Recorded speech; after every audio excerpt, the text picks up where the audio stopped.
Sa Maynila, mukhang naghihigpit na rin ang mga otoridad. Halos 30 ang nahuli sa isinagawang Oplan Galugad doon. Karamihan sa kanila samut-saring paglabag sa mga ordinansa sa kalsada ang ginagawa. Nasa gitna ng aksyon, si Jen Calimon. Sunod-sunod na hinatid ang grupo ng mga lalaking ito sa Santa Ana Police Station sa Maynila kagabi. Sila ang mga naaresto sa Oplan Galugad.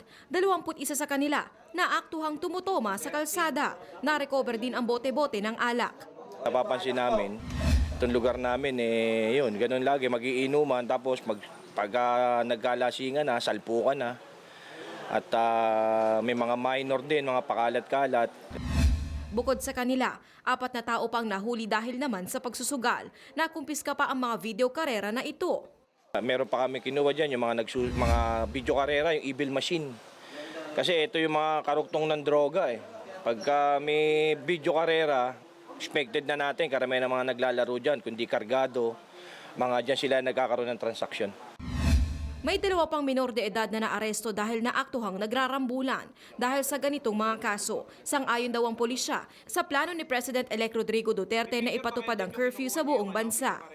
Kailangan talaga pagtungtong ng alas 10, hanapin na nila yung mga anak nila. Sana nga magkaroon tayo ng batas na gano'n, yung magulang ang arestuhin. Oo, para magkaroon talaga ng tanda, magtanda talaga. Sasailalim ngayon ang mga nahuli sa drug test. Kakauwi ko lang po kasi galing trabaho kaya uminom lang po ako ng isang bote. Kahit ipag-drug test niya ako sir, hindi ako gumagamit. Alak lang ako.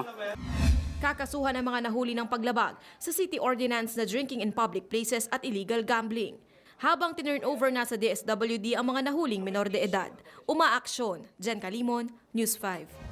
Be sure to come back. Use 5 everywhere. Copyright 2016.